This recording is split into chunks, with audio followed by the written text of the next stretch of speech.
इस कार्यक्रम के पुण्यार्जक हैं श्री रमेश सरावगी, श्रीमती किरण सरावगी, श्रीमती जयश्री सरावगी, श्री अनिल सरावगी, श्री ऋषभ कुमार सरावगी, श्रीमती ऋषा सरावगी, श्री मयंक सरावगी, श्रीमती शैली सरावगी, श्री उमंग सरावगी, कुमारी पल्लवी सरावगी एवं शुभम सरावगी।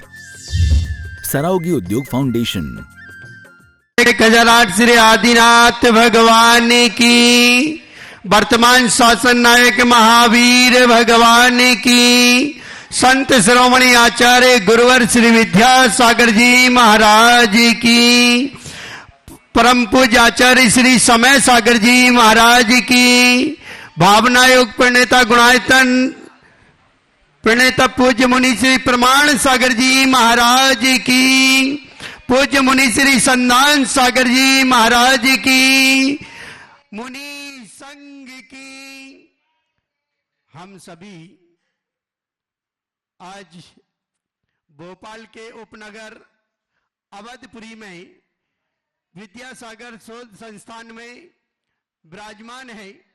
पूज्य मुनि श्री प्रमाण सागर जी महाराज से निवेदन करते हैं कि हे गुरुदेव, आपके मुखारबिंद से हम सभी का कल्याण हो, ऐसी भावना के साथ आपके श्री चरणों में निवेदन करते हैं कि आपकी दिव्य देशना हम सभी को प्राप्त हो। नमोस्तु तुम्हारे।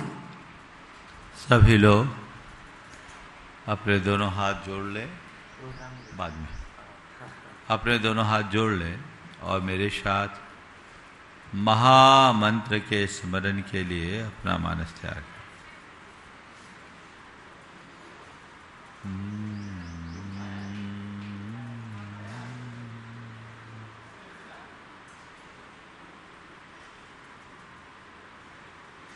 नमो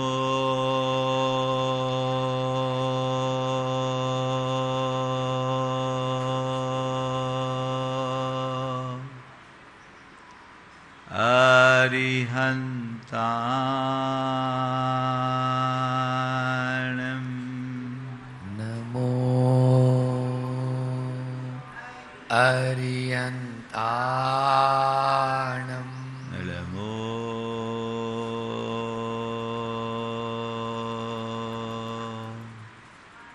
सिद्धाणं,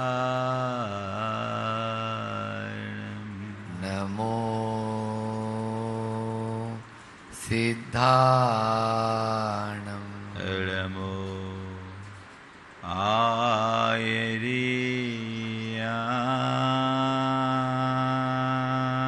आयरियाणं, नमो आयरियाणं,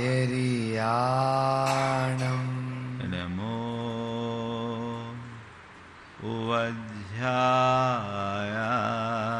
उवध्यायाणं, नमो उवध्यायाणं, नमो लोये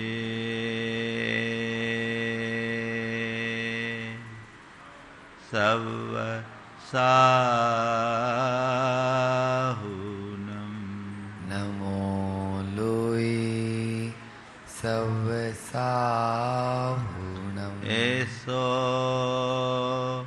पंच णमोयारो, एसो पंचेणमोयारो, सवपावपणाशिनो, सवपावपणासिनो, मंगलालं च सवेशिं, मंगलाणं च सवेसिं, पढ़ेमं ओ मंगलम्, परमं होय मंगलम्। जय बोलो देवादिदेव 1008 श्री भगवान महावीर स्वामी की जय, अहिंसा परमो धर्म की जय, परम पूज्य आचार्य गुरुवर श्री विद्यासागर जी महाराज की जय, परम उपकारी परम पूज्य मुनि श्री 108 प्रमाण सागर जी महाराज की। एक युवक शहर से गांव की ओर जा रहा था। रास्ते में जंगल पड़ा। अचानक उसे तेज संघर्षण की आवाज सुनाई पड़ी। निकट जाने पर उसने देखा बांस के पेड़ आपस में टकरा रहे थे। परस्पर के संघर्षण से तेज आवाज हो रही थी और देखते ही देखते वह संघर्षण आग में परिवर्तित हो गया। आग की लपटें आकाश में फैलने लगी। वो कांप गया। गांव के निकट पहुंचा। उसके कानों में फिर वैसे ही संघर्षण की ध्वनि आई। उसका मन भयातुर हो उठा। उसे लगा कि कहीं अब फिर से वैसी ही आग ना हो जाए। वो आग तो जंगल की थी, कोई बड़ी बात नहीं, पर ऐसी आग यदि बस्ती में आ जाए तो बड़ी मुश्किल होगी। वो आगे बढ़ा। वो आवाज एक घर से आ रही थी और वो उसी घर में पहुंचा। देखा एक महिला मथानी से दही का मंथन कर रही थी। वो आवाज उस मंथन का था। रुका तो वहां मंथन पूर्ण होते ही नवनीत निकला और गृहिणी ने उसे दिया। वो उसका आस्वाद लेकर आनंदित हो उठा। लेकिन उसके मन में एक सवाल उत्पन्न हुआ कि अभी थोड़ी देर पहले एक संघर्षण था जिसमें आग उत्पन्न हुई और अभी का ये संघर्षण है, इससे नवनीत ऐसा क्यों? निष्कर्ष ये है कि बांसों के संघर्षण में आग थी, क्योंकि हर बांस एक दूसरे से टकरा रहा था। वो अपनी जगह अड़ा हुआ था। जहां टकराव और रगड़ होती है वहां आग होती है। लेकिन मंथन की क्रिया में टकराव नहीं, एडजस्टमेंट था। मथानी को एक हाथ से जब खींचा जा रहा था तो दूसरे हाथ को ढीला भी कर रहे थे। एक तरफ खींचना, एक तरफ ढील देना, एक तरफ खींचना, एक तरफ ढील देना, ये क्रिया मंथन की क्रिया है। संघर्षण में आग है तो मंथन में नवनीत। संत कहते हैं यही स्थिति तुम्हारे जीवन में भी हो सकती है। जीवन में आग भी है और नवनीत भी है। यदि अपनी बात पर अड़े रहोगे तो संघर्षण होगा, और सामने वाले की बात को एडजस्ट करोगे तो मंथन होगा। संघर्षण में आग और मंथन में नवनीत। हम कर क्या रहे हैं, हमें ये देखने की जरूरत है। आज हर व्यक्ति के मन में बैठे हुए एक ऐसी ही दुर्बलता की बात मैं करना चाह रहा हूं।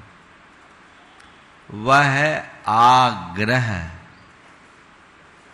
कुछ लोगों की ऐसी मनोवृत्ति होती, वो अपनी ही बात पर अड़ जाते हैं। आग्रह यानी जो मैं कहूं वो करो, जो मैं चाहूं वो करो, जैसा मैं चाहूं वैसा ही करो, और जब मैं चाहूं तब ही करो। जब व्यक्ति अपनी अपेक्षा को औरों पर थोपना शुरू कर देता है तो वह आग्रह बन जाता है। अपनी अपेक्षा को सामने वाले पर थोपने की मनोवृत्ति ये आग्रहशील वृत्ति है। अपने मन को टटोलो, मेरी मनोदशा क्या है, मैं अपनी बात को रखूं, इसमें बुराई नहीं है, पर अपनी बात पर अड़ूं, इसमें अच्छाई नहीं है। आप अपने मन को टटोलिए और देखिए आपकी कैसी मनोवृत्ति है, अपनी बात को रखने वाली या अपनी बात पर अड़ने वाली। क्या हो गया? जो अड़ते हैं वे लड़ते हैं। अड़ोगे तो लड़ोगे, जहां अड़ाई वहां लड़ाई। और आज यही हो रहा है। आग्रह सब विग्रह की जड़ है। सारे झगड़े और झंझट हमारे मन में पलने वाले आग्रही वृत्ति के परिणाम स्वरूप होते हैं। कोई बात हो जाए, आप अपनी बात पर अड़ जाओ, को मानने कोई तैयार नहीं, जो मैंने कह दिया वही होना चाहिए। इससे जीवन अशांत होता है, चित्त उद्विग्न होता है, संबंध खराब होते हैं और आत्मा का पतन होता है। थोड़ा देखें, हमारे अंदर जो आग्रह है वो कितने रूपों में आता है। वैचारिक आग्रह, व्यावहारिक आग्रह, सांप्रदायिक आग्रह और धार्मिक मान्यता जन आग्रह। वैचारिक आग्रह हर व्यक्ति के अपने अपने विचारधारा होती है, वह अपने विचारों के अनुसार जीता है, जीना चाहिए, उसमें कोई बुराई भी नहीं। लेकिन तकलीफ तब होती है जब अपने ही विचारों को प्रमुखता देकर सबको उसी के अनुरूप चलाना चाहता है। बेटे से कह दिया बेटा तुझे ये करना है तो वही करना है, जो मैंने कहा वैसा क्यों नहीं कहा, वैसा क्यों नहीं किया। किसी से कुछ कह दिया तो बस जो मैंने कहा वही करना, मेरे विचारों के अनुरूप ही चलना है। इसमें क्या होता है, सामने वाला अगर उसे स्वीकार कर ले तब तो ठीक है, और वो उसे अस्वीकार करता है तो अंदर से मन तिलमिलाता है, वैचारिक टकराव उत्पन्न होता है। और जहाँ टकराव होता है वहाँ तकरार होती है। टकराव होते ही तकरार होगी।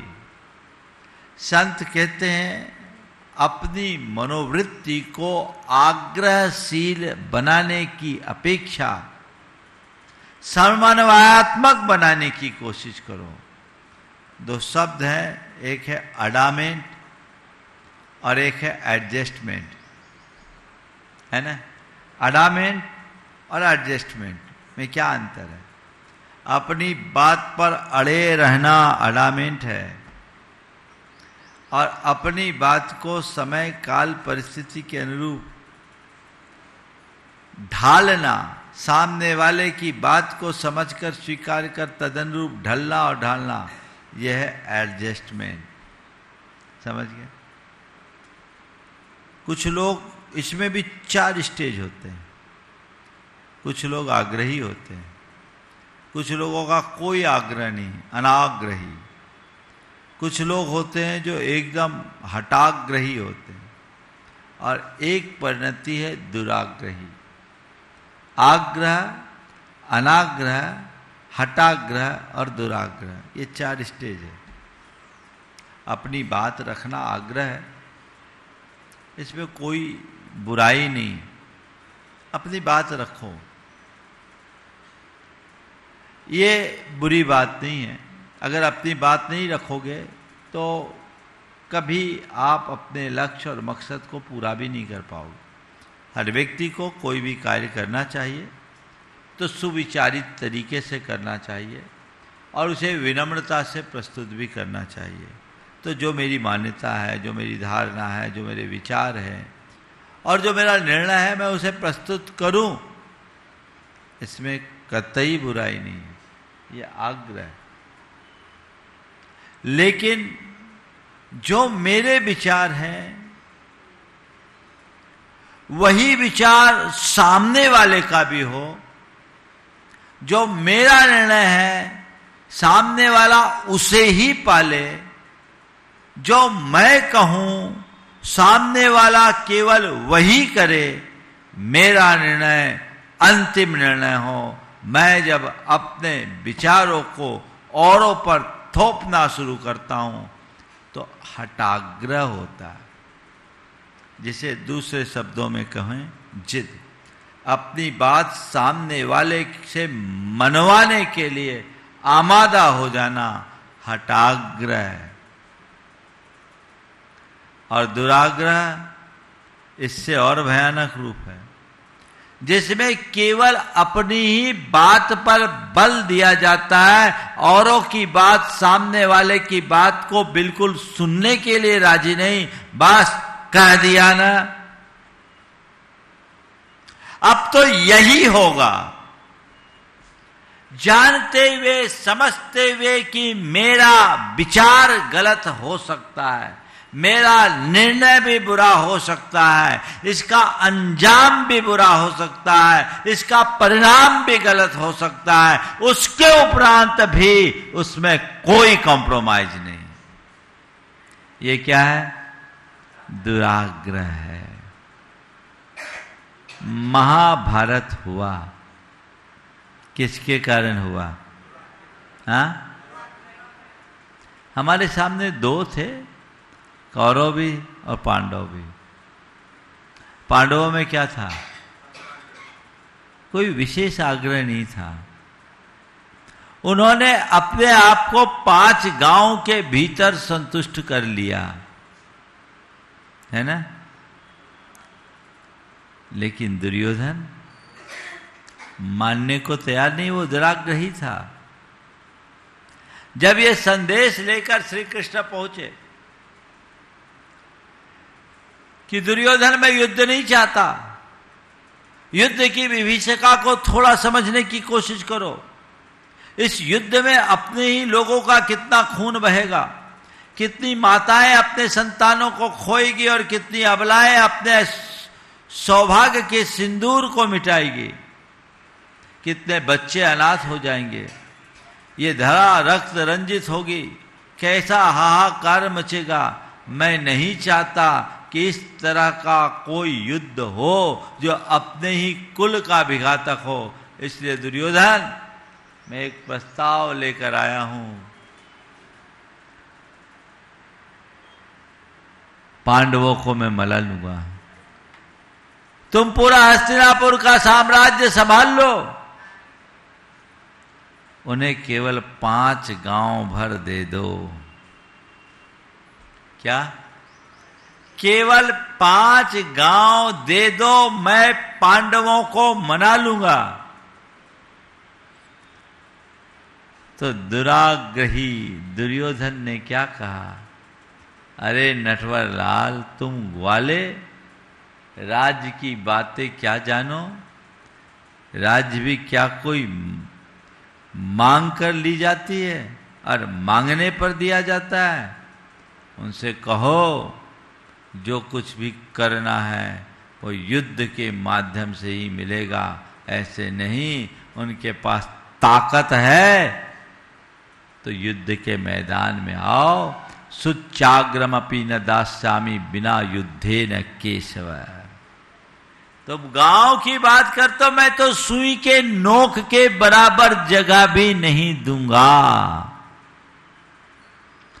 दुराग्रह अहंकार का सबसे विकृत रूप है। और जब मनुष्य की वृत्ति ऐसी दुराग्रही बन जाती है तो वो अपनी क्षमता, शक्ति, परिस्थिति को अनदेखा कर अपने ही निर्णय पर अड़ता है। और अपने आप को जरूरत से ज्यादा आंक लेता है। हम सबको पता है महाभारत का परिणाम क्या हुआ। काश दुर्योधन ने यदि इसे स्वीकार लिया होता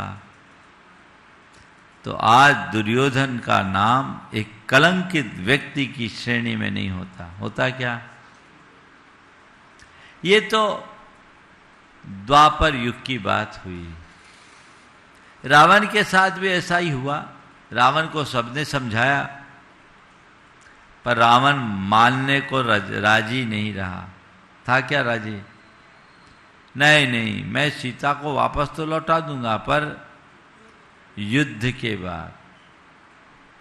रावण का भी बुरा अंत हुआ। तो ये त्रेता युग में रावण, द्वापर युग में कौरव, दुर्योधन अपने दुराग्रह के कारण अपना दुर्दांत अंत किए। ये तो एक युग की बात हो गई। अपने भीतर उतर करके देखो वर्तमान युग में हम कहाँ हैं। आज घर घर की इस दुराग्रही मनोवृत्ति का क्या कुपरिणाम हो रहा है। भाई और भाई के बीच में जो खाई बन रही है, आपस में जो लड़ाई है, क्या उसके पीछे ये दुराग्रह कारण नहीं है? और अब तो भाई भाई तक सीमित नहीं रहे। मैंने ऐसे कई दुराग्रह देखे जो पिता पुत्र के बीच में भी, भाई भाई के बीच में भी और पति पत्नी के बीच में भी ऐसी दुराग्रही प्रसंग आए जिसने सबका विनाश किया। मैं 3 प्रसंग बताता हूं। आग्रह के क्या परिणाम होते हैं और कैसे आग्रह हमारे कुल का विध्वंस करता है। एक जगह एक परिवार, 4 भाइयों का परिवार। पिता ने सबको अपार संपत्ति दी पर चारों भाइयों का एक संयुक्त प्रॉपर्टी थी। वो एक कोल्ड स्टोरेज था, अच्छा खासा था, चालू कोल्ड स्टोरेज था। ये संयुक्त थी। अब चारों भाई चाहते कि हमको मिले, जबकि चारों को के पास जो था वो पर्याप्त था, लेकिन चारों चाहते कि हमें मिले। ये हमारे पिता की संपत्ति है, पिता के द्वारा स्थापित किया कोल्ड स्टोरेज है और इसी के बल पर हम लोग इतना पन पे हमको मिले। पिता की संपत्ति पाने के लिए तो सब तत्पर हो जाते हैं पर पिता की विरासत को अपनाने के लिए कोई बिरला ही आगे आता है। वो आपस में बार बार ये पिताजी ने बनाया हमारा पूरा एम्पायर इसी के बदौलत खड़ा हुआ, हम इसको लेंगे। कोई मानने को राजी नहीं। एक दिन बड़े भाई के बेटे ने अपने तीसरे नंबर के चाचा के ऊपर एक पत्थर उठा दिया मारने के लिए, जिसको आप लोग फरसी बोलते हैं। वो तो लोगों ने नहीं पकड़ा होता तो उस दिन बहुत बुरा हो सकता था। मानने को किसी तरीके से कोई राजी नहीं। और मजे की बात, चारों भाई धार्मिक, पूजा पाठ करने वाले, साधु संतों के संपर्क में रहने वाले, आहार देने वाले, चौका लगाने वाले, प्रवचन सुनने वाले। संयोगता मेरा वहाँ प्रवास था। ये बात मेरे कान में आई कि महाराज ये परिवार तबाही के कगार पर है। कोल्ड स्टोरेज भी पिछले 2 सालों से बंद है आपस के झगड़े के कारण, और इन लोगों के पास इतना है कि उसके आगे इस कोल्ड स्टोरेज का कोई मूल्य नहीं। मैंने एक एक करके चारों से बात की, उनके मन को ढीला किया, समझाया। कोई मानने को तैयार नहीं पहले तो, लेकिन मैंने उन्हें झकझोरा, धिक्कारा और हमने कहा तुम्हें पिता की संपत्ति से इतना ही राग है, तुम लोगों के पास इतना सब कुछ मिला है तो पिता का नाम अमर कर दो, इसे परमार्थ के कार्य में लगा दो। परमार्थ के कार्य में लगा दो, एक अच्छा काम हो जाएगा, तुम्हारे पिता के प्रति कृतज्ञता भी प्रकट हो जाएगी, तुम्हारे पिता का नाम भी चिरस्मरणीय बन जाएगा। नहीं महाराज, वो भी हम लोग करेंगे तो अपना अलग अलग करेंगे, इकट्ठे नहीं करेंगे। तो मैंने कहा भैया तुम ही लोग आपस में फार्मूला निकाल लो, एक दूसरे को एक ले लो, बाकी कंपनसेशन कर लो। बोले ये भी नहीं होगा, कोई मानने को तैयार नहीं। अंततः ये हुआ कि एक अच्छे खासे कोल्ड स्टोरेज को डिस्ट्रॉय करना पड़ा और उस 2.5 एकड़ की प्रॉपर्टी के 4 बराबर हिस्से हुए, कोई वैल्यू भी नहीं रही। और जिसके पीछे वो लोग लड़े, जितना जितना उसका मूल्य बचा उससे ज्यादा उसको किराए में मिल सकता था। सोच जब उल्टी होती है तो सब कुछ उल्टा ही चलता है। वे मानने को राजी नहीं। वो पूरा कोल्ड स्टोरेज, वो परिवार ही कोल्ड स्टोरेज वाला परिवार कहलाता था। इनके दुराग्रह के भेंट चढ़ गया, दुराग्रह के भेंट चढ़ गया। ऐसी मनोवृत्ति जब आती है तो मामला गड़बड़ हो जाता है। एक परिवार का विभाजन हुआ, अब बीच में कुआं था।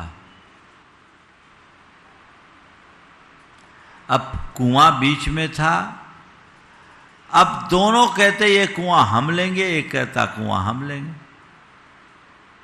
पानी की दोनों को आवश्यकता, कुआं एक, आग्रह दोनों कर रहे कुआं हम लेंगे, कुआं हम लेंगे, कुआं हम लेंगे, कुआं हम लेंगे। कोई कॉम्प्रोमाइज करने को तैयार नहीं। बहुत समझाया गया, लोगों ने कहा भैया ठीक है बीच में दीवार कर लो, आधा हिस्सा तुम्हारा आधा हिस्सा तुम्हारा। बहुत ऐसे हम लोगों ने देखे भी हैं कि ज्वाइंट में कुआं रहा और दोनों लाभ ले। नहीं, ये नहीं होगा। अंततः लोगों ने कुआं ही भर दिया। अब क्या हो गया? और विडंबना यह कि गांव में पानी का दूसरा साधन नहीं था। ये छोटी छोटी बातें हैं जो बहुत विकराल रूप ले लेती है। और अब तो छोटी छोटी बातों में तू मैं होती। पति पत्नी के बीच भी ये दुराग्रह जो होता है बहुत भयावह रूप उत्पन्न कर देता है। एक पति पत्नी के मध्य डिवोर्स हुआ। क्यों हुआ? आप सुनकर के हंसोगे। पत्नी ने डिवोर्स केवल इसलिए लिया कि आप हमारे कुत्ते का ख्याल नहीं रखते,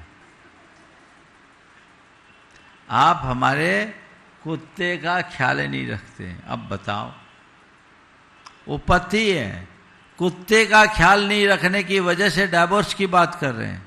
कहाँ जा रहे हैं हम? कैसी विकृत सोच बन गई है।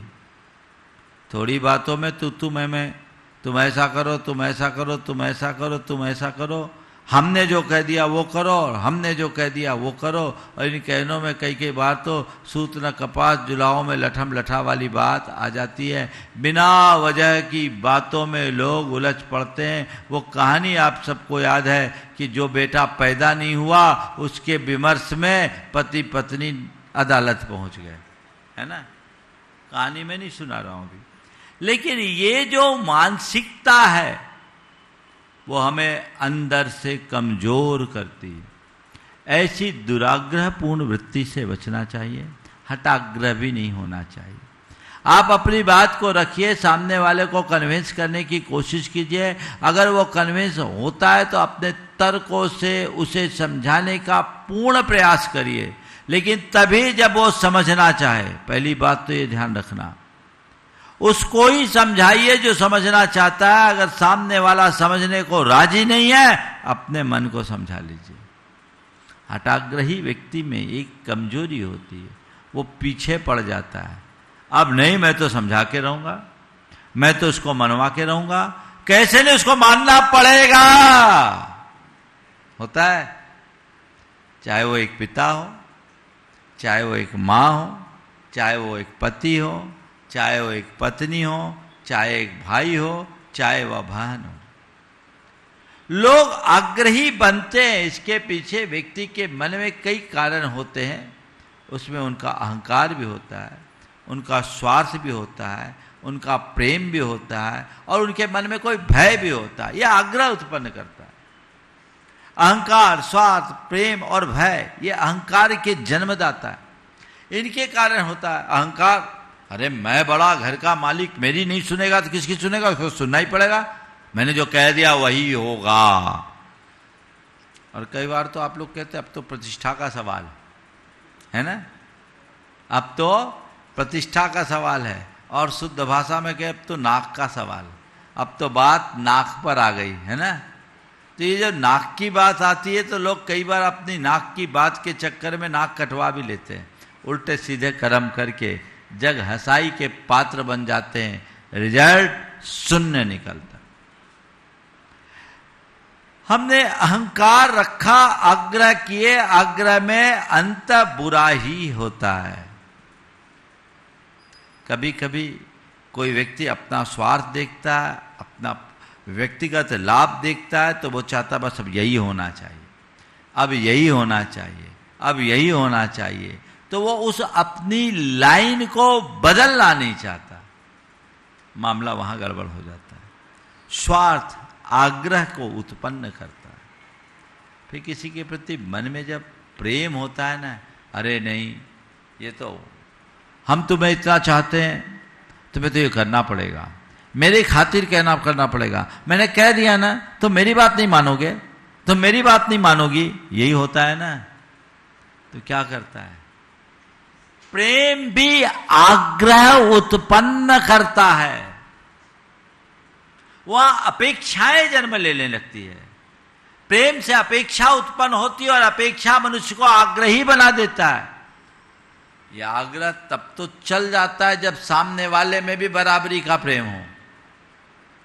तो दो व्यक्ति जिनका आपस में प्रेम हो वो एक दूसरे की बात मान लेते हैं, लेकिन जो ज्यादा आग्रही बन जाता है उसका प्रेम खत्म हो जाता है, क्योंकि आग्रही है, इसके अंदर प्रेम नहीं, प्रेम का आग्रह है। सच्चा प्रेमी अनुरोध की भाषा में बात करता है, आग्रह की बात करता ही नहीं। और बार बार जो व्यक्ति अपनी बात मनवाने पर तुला है तो समझ लेना उसके हृदय में अभी यथार्थ प्रेम प्रकट ही नहीं हुआ, और ऐसी मनोवृत्ति के कारण सामने वाले का भी प्रेम प्रभावित होता है, और यह प्रेम कुछ ही दिनों में विद्वेष में परिणत हो जाता है।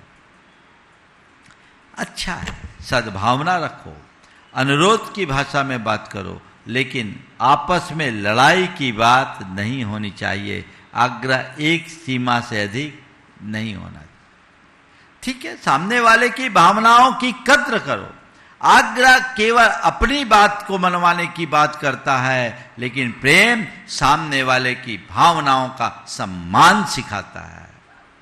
हम उसकी भावनाओं की कद्र करें, उसकी भावनाओं का सम्मान करें, और जैसे हम सामने वाले की भावना किसका सम्मान करेंगे, कद्र करेंगे, हमारी विचारधारा बदल जाएगी। फिर हम अपने आग्रह की बात नहीं रखेंगे। ठीक है, हम सामने वाले को मनाने की कोशिश करें, पर सामने वाला ना मान पाए तो खुद को मना ले, खुद मान जाए, ऐसा तो कर सकते हैं। उसको कन्विंस करने का प्रयास करें, वो कन्विंस ना हो तो खुद को कन्विंस कर लो। इंद्रजीत जी समझ गए? पहला प्रयास उसे कन्विंस करने का, वो कन्विंस नहीं होता, खुद को कन्विंस कर ले, क्योंकि जिन बातों में हम उलझ रहे हैं उसकी कोई अहमियत नहीं। अहमियत हमारे बातों की नहीं, अहमियत हमारे संबंधों की है, अहमियत हमारे परिणामों की है, अहमियत हमारे अंदर की शांति की है, अहमियत हमारी अंतरात्मा की है। इस पर ध्यान देना चाहिए। उसको अहमियत दोगे तो बाकी चीजें गौण हो जाएगी, लेकिन चीजों को अहमियत दोगे, अपनी बातों को अहमियत दोगे, उसमें अड़ करके रहोगे तो लड़ोगे और कुछ भी नहीं पाओगे, और लड़ोगे तो मरोगे। और क्या होगा? अब तक तो यही हुआ है बच्चों।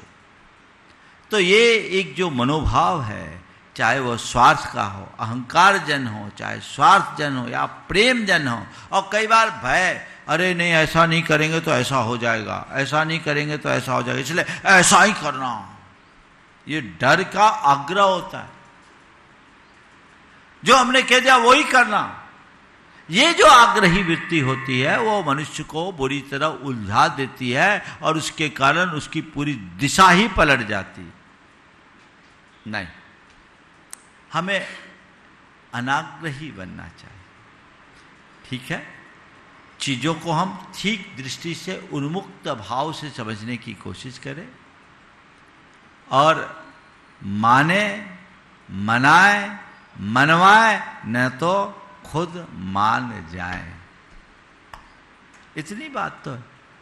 अगर हमने अपने मूड को चेंज करने की कला सीख ली तो कहीं कोई दिक्कत होगी क्या? और कई बार तो लोग फिजूल की बातों में आग्रह करते हैं और लड़ पड़ते हैं, जिसका कोई मतलब नहीं, फिर भी लड़ाई।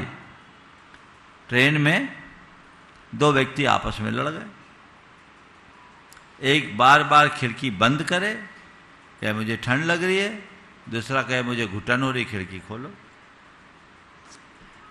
एक खिड़की खोलने के लिए और एक खिड़की बंद करने के लिए, दोनों आपस में लड़ गए। वो खिड़की बंद करे, ये कहे खोलो, हमें घुटन हो रही। टीसी आया, टीसी ने दोनों की बातें सुनी। एक कह रहा है बार बार खिड़की खोलो, एक कह रहा है खिड़की बंद करो, खिड़की खोलो, खिड़की बंद करो, खिड़की खोलो, खिड़की बंद करो। जब दोनों ये बातें बार बार कहने लगे तो टीसी ने खिड़की को देखा और कहा, अरे भाइयों इतना उलझ क्यों रहे हो, थोड़ा खिड़की तो देखो, उसमें तो कांच ही नहीं है। जिस खिड़की में कांच नहीं है वो खिड़की, उस खिड़की का आग्रह भी लड़ाई खड़ा करता है। मैं आपसे कहता हूं अपने अंतर्मन को टटोलो, जिनमें कोई दम नहीं तुम उनमें उलझ रहे हो। छोटी छोटी बातों पर कहां है? अरे मैंने तुम्हें ये बनाने के लिए कहा था, तुमने ये नहीं बनाया, हम खाना ही नहीं खाएंगे तुम्हारे हाथ का। होता है। आग्रही व्यक्ति सामने वाले की तरफ कभी नहीं देखता, वो अपने एंगल से देखता है। गड़बड़ हो जाता है। मैंने जो बोला तुमने वो क्यों नहीं किया? कई बार ऐसा होता है कि हमने किसी से कुछ कहा, वो नहीं किया, लेकिन नहीं करने की स्थिति भी दो स्थितियों में होती है, एक जानबूझकर और एक परिस्थितिवश। जानबूझकर के अगर किसी ने नहीं किया तो वो आंसरेबल है, पर परिस्थितियों के कारण नहीं कर पाया तो उसकी कोई जिम्मेदारी, जवाबदेही नहीं होनी चाहिए। सामने वाले से आपने कहा और न होने पर भड़क गए, थोड़ा समझदारी से काम लेते, भड़कने की जगह पूछते, भैया हुआ क्यों नहीं, नहीं किया या नहीं कर पाया, इसको तो समझो। नहीं किया ये उपेक्षा हो सकती है, पर नहीं कर पाया ये संभावना भी तो हो सकती है। तुम अपनी सामने वाले के द्वारा काम न कर पाने को अपनी उपेक्षा मानकर बौखलाने की जगह नहीं कर पाया इस संभावना को भी तो तलाश सकते हो। झगड़ा ही खत्म हो जाएगा, फिर कोई बखेड़ा नहीं होगा, फिर कहीं किसी प्रकार की कठिनाई और मुश्किल की बात सामने नहीं आएगी। देखा जा सकता है। बोलो, देखा जा सकता है कि नहीं? ऐसा दृष्टिकोण अपने अंदर विकसित कीजिए। चलो भाई, मैंने अपनी बात रखी, तुम्हें समझाने की कोशिश की, तुम नहीं समझते तो मैं पीछे हो जाता हूं, मैं पीछे हो जाता हूं, समन्वय हो जाएगा। एक परिवार में ऐसे ही झगड़ा था। स्वाध्यायी व्यक्ति थे जो परिवार के मुखिया थे। उन्होंने बोला महाराज हम भाइयों में बहुत संपत्ति को लेकर के झगड़ा है, क्या करें? हमने कहा कोई एक राम बन जाओ। मैंने कहा कोई एक राम बन जाओ। तो बोले महाराज राम बन जाने का मतलब? हमने कहा वनवास को तैयार हो जाओ। राम बन जाने का मतलब? मैंने कहा वनवास को तैयार हो जाओ। ध्यान रखो, राम बनोगे तो खो करके भी पाओगे, और रावण बनोगे तो पाया हुआ भी खो दोगे। उनको मेरी बात जम गई। बड़े थे, उनने अपने सब भाइयों को बुलाया और कहा भाई देखो, हमारे पिताजी ने जो हम सबको संस्कार दिया उसे बचाना हम सबकी जिम्मेदारी है। मैं किसी भी स्तर में ये नहीं चाहता कि परिवार में आपस में झगड़ा हो। अब मैंने तय कर लिया, मेरा अपना कोई आग्रह नहीं।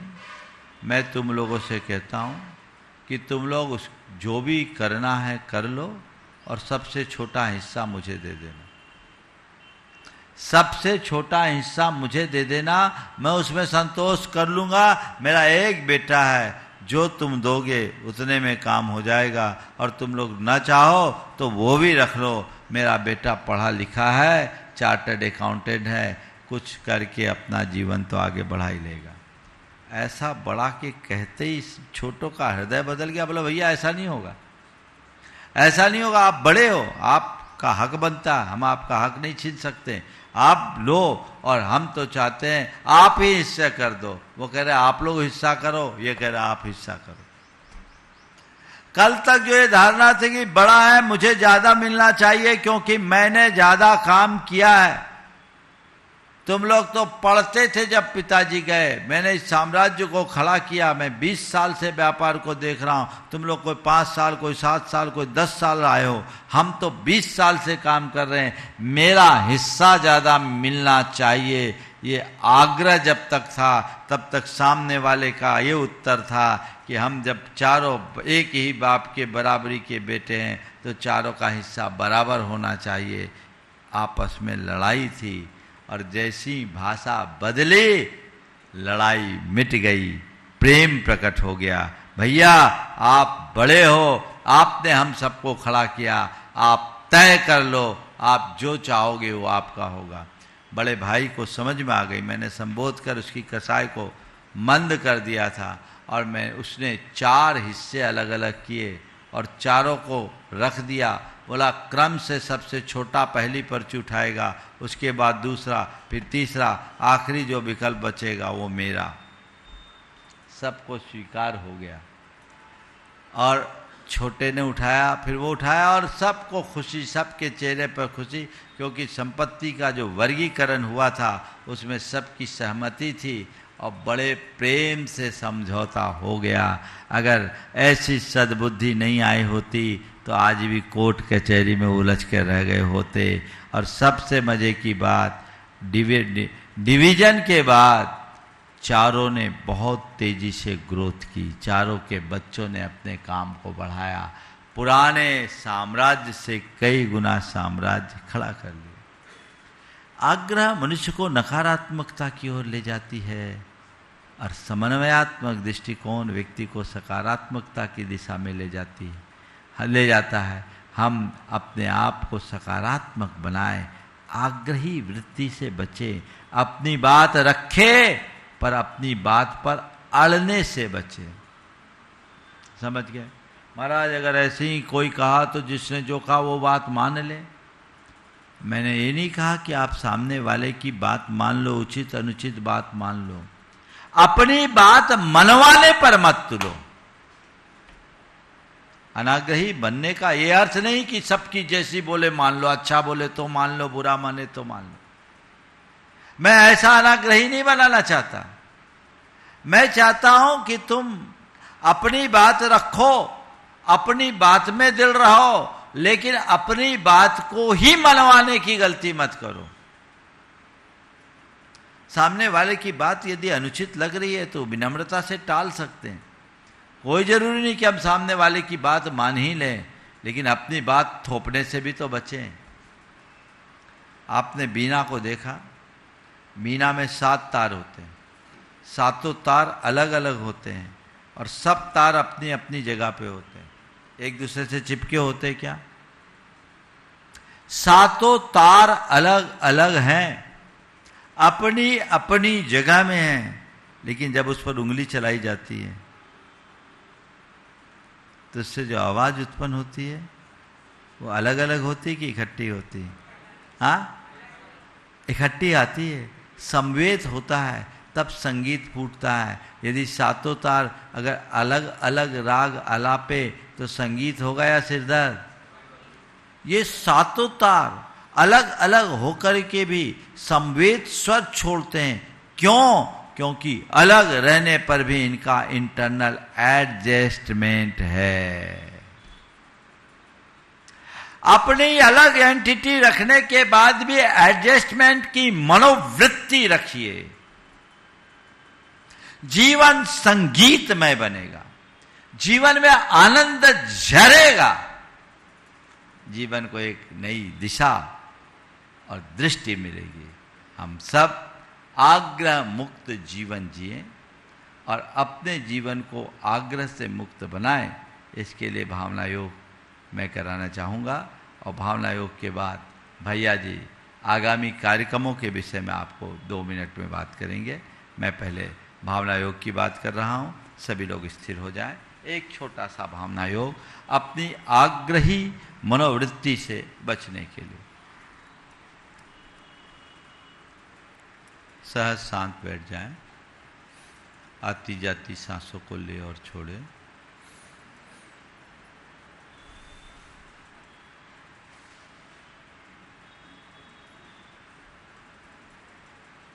हे प्रभु, हे प्रभु, आपके चरणों में, आपके चरणों में कोटि कोटि वंदन, कोटि कोटि वंदन, कोटि कोटि आभार। कोटि कोटि आभार। हे प्रभु, हे प्रभु, मुझे ऐसी दृष्टि दो, मुझे ऐसी दृष्टि दो कि मैं सामने वालों की बातों को सामने वालों की बातों को समझकर स्वीकार कर सकूं।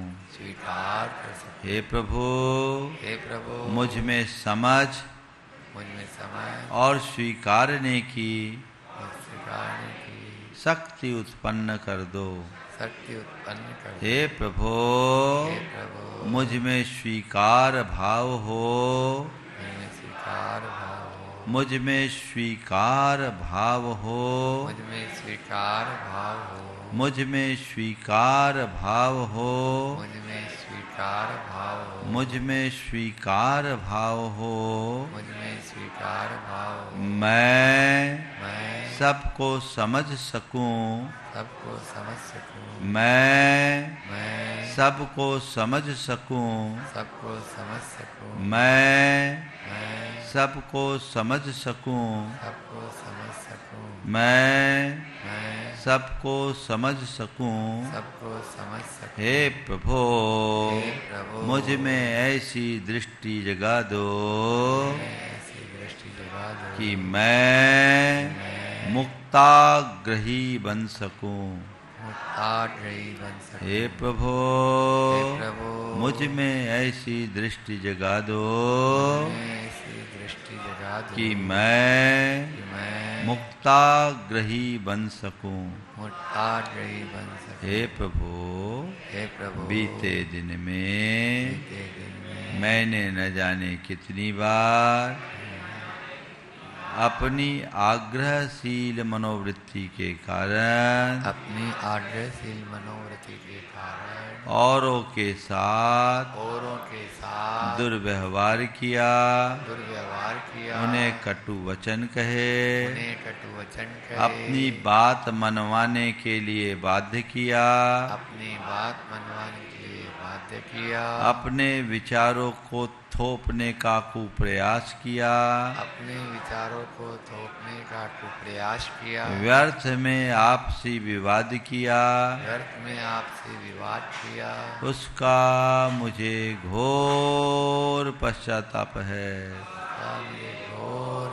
पश्चाताप मैं उसकी निंदा करता हूँ मैं उसकी निंदा करता हूँ और उनका परित्याग करता हूँ।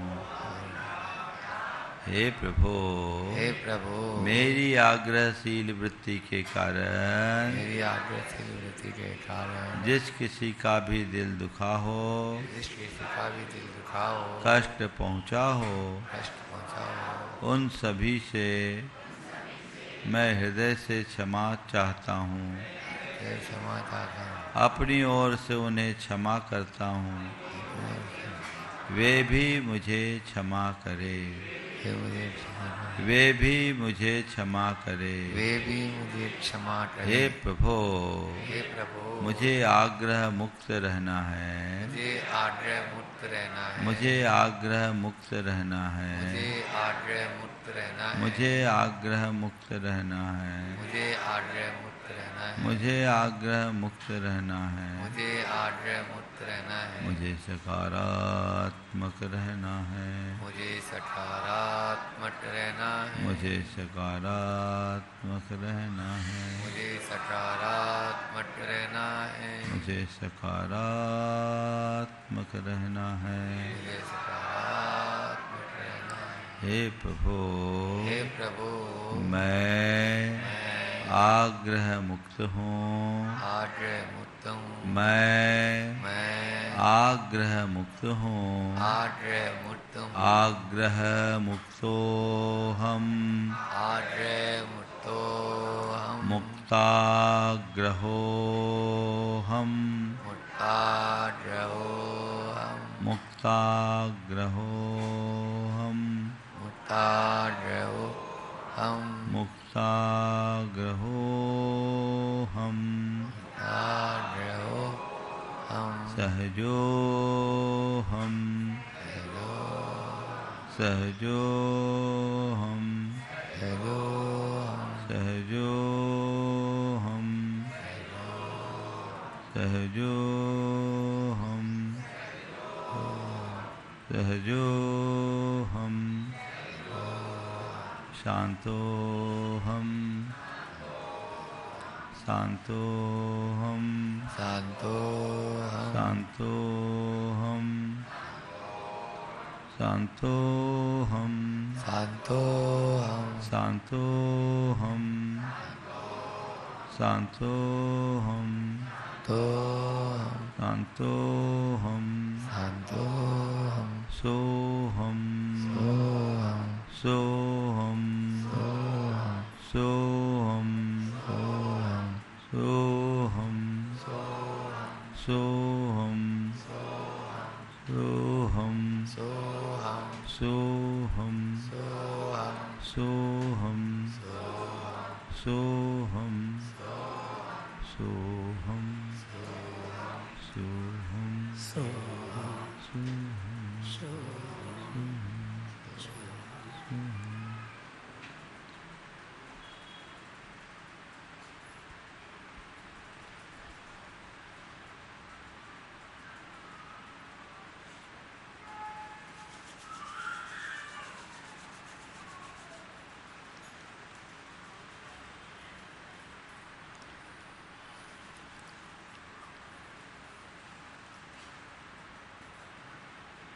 ओम शांति।